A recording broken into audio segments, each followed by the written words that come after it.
கர்த்தருடைய பரிசுத்த நாமத்திற்கு மகிமுண்டாகட்டும். ஆண்டவராகிய இயேசு கிறிஸ்துவின் நாமத்தினாலே அன்பு கர்த்தருடைய பிள்ளைகளாகிய தங்கள் அனைவருக்கும் ஸ்வீட் ஊழியத்தின் சார்பாக வாழ்த்துக்களையும் ஸ்தோத்திரங்களையும் தெரிவித்துக் கொள்கின்றேன். அப்போஸ்தலனாகிய யோவான் எழுதின முதலாம் நிருபம் 4ஆம் அதிகாரம் 4வது வசனம். 1 யோவான் 4ஆம் அதிகாரம் வசனம் 4. பிள்ளைகளே, நீங்கள் தேவனால் உண்டாயிருந்து அவர்களை ஜெயித்தீர்கள். ஏனெனில் உலகத்தில் இருக்கிறவனிலும் உங்களில் இருக்கிறவர் பெரியவர். பிள்ளைகளே, நீங்கள் தேவனால் உண்டாயிருந்து அவர்களை ஜெயித்தீர்கள். ஏனெனில் உலகத்தில் இருக்கிறவனிலும் உங்களில் இருக்கிறவர் பெரியவர்.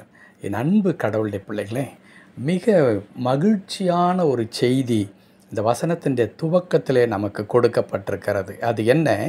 பிள்ளைகளே, நீங்கள் தேவனால் உண்டாயிருந்து என்று யோவான் தம்முடைய மக்களுக்கு இங்கே எழுதுகின்றார்.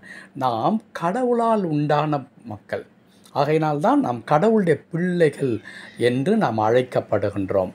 எப்பொழுது இதே யோவான் சுவிசேஷத்தில் நம்ம படிக்கும் பொழுது அங்கே என்ன வாசிக்கிறோம் என்றால், அவருடைய நாமத்தின் மேல் விசுவாசம் உள்ளவர்களாக அவரை ஏற்றுக்கொண்டவர்கள் எத்தனை பேர்களோ அத்தனை பேரும் தேவனுடைய பிள்ளைகளாகும்படி அதிகாரத்தை கொடுத்தார். நாம் தேவனுடைய பிள்ளைகளாவதற்காக நாம் எந்த விதமான தியாகத்தையும் நாம் செய்ய வேண்டிய அவசியம் இல்லை.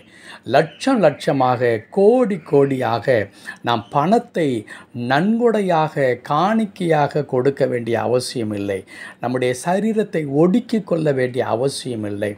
எந்த முயற்சியும் தேவையே இல்லை நாம் கடவுளுடைய பிள்ளைகளாவதற்கு. மாறாக வேதம் சொல்லுகிறது, அவருடைய நாமத்தின் மேல் விசுவாசம் உள்ளவர்களாய் அவரை தன் சொந்த இரட்சகராக ஏற்றுக்கொண்டால் போதும். உள்ளத்தில் இயேசுவின் மீது நம்பிக்கை வைத்து அவரை ஏற்றுக்கொள்ளும் பொழுது நாம் தேவனுடைய பிள்ளைகளாகிறோம். நாம் தேவனுடைய பிள்ளைகளான மாத்திரத்தில் என்ன நிகழ்கிறது என்றால், இந்த உலகத்தை நாம் ஜெயிக்கிறவர்களாக நாம் மாறுகின்றோம். இந்த உலகத்தில் பிசாசானவன் நமக்கு கொண்டு வருகிறதான எந்த துன்பத்தையும், எந்த பாடுகளையும், எந்த கஷ்டங்களையும், எந்த பிரச்சனைகளையும், எந்த எதிர்ப்புகளையும், எந்த அவமானத்தையும் நிந்தையையும் என் அன்பு கடவுளுடைய பிள்ளைகளே நம்மால் ஜெயிக்க முடியும். கர்த்தருடைய பரிசுத்த நாமத்திற்கு மகிமுண்டாகட்டும். இன்னும் பவுல் ரோம திருச்சபைக்கு சொல்லும் பொழுது மிக அற்புதமாய் சொல்லுகிறார். அது பசியோ பட்டினியோ நிர்வாணமோ நாசமோசமோ, அது துரைத்தனங்களானாலும் அதிகாரங்களானாலும் முற்றிலும் ஜெயம் கொள்ளுகிறவர்களாய் நாம் இருக்கிறோம். என் அன்பு கடவுளுடைய பிள்ளைகளே, கர்த்தருடைய பிள்ளைகளை எதுவும் அசைக்கவே முடியாது. எத்தனை பிரச்சனைகள் வந்தாலும், எத்தனை போராட்டங்கள் வந்தாலும், நம்முடைய வாழ்க்கையே ஒன்றுமில்லாமல் நிர்மூலமாகி போய்விடும் என்ற எல்லைக்கு நாம் போனால் கூட அங்கே தானே இருந்து நம்முடைய கடவுள் அற்புதத்தை செய்ய முடியும். அதை தான் இங்கே 1 யோவானில் குறிப்பிடுகிறார். நீங்கள் தேவனாலே உண்டாயிருக்கிறவர்களாக இருக்கிறீர்கள், ஆனபடினாலே நீங்கள் உலகத்தை ஜெயிக்கிறீர்கள். ஏனென்றால் உலகத்தில் இருக்கிறவனிலும் உங்களில் இருக்கிறவர் பெரியவர். நமக்குள்ளாக இருக்கிற அந்த மகிமை நிறைந்த ஆண்டவர் ஆபிரகாமை பார்த்து சொன்னாரே, ஆபிரகாமே, நான் சர்வ வல்லமையுள்ள கடவுள் என்று சொல்லி, அந்த கடவுள் இயேசு கிறிஸ்துவின் மூலமாக இயேசுவை தன் சொந்த இரட்சகராக ஏற்றுக்கொள்வதன் மூலமாய் அவர் நமக்குள் வந்து நம்மில் வாசம் செய்கிறார். அவர் உலகத்தில் இருக்கிறவனை காட்டிலும் அவர் பெரியவராக இருக்கிறார். அந்த பெரிய ஆண்டவர், மகா வல்லமை நிறைந்த ஆண்டவர், ஒருவரும் சேரக்கூடாத ஒளியில் வாசமாய் இருக்கிறவர், இல்லாதவைகளை இருக்கிற போல மாற்றுகின்ற ஆண்டவர், ஒரே இமைப்பு பொழுதில் நம்மை மறுரூபமாக்குகிற கடவுள், ஒரே நாளில் நம்முடைய எல்லா காரியத்தையும் மாற்றி அமைக்கிற கடவுள். எஸ்தர் புத்தகத்தில் எழுதியிருக்கிறவண்ணமாய் காரியத்தை மாறுதலாய் பண்ணுகின்ற ஆண்டவர் நமக்குள் இருக்கிறார்.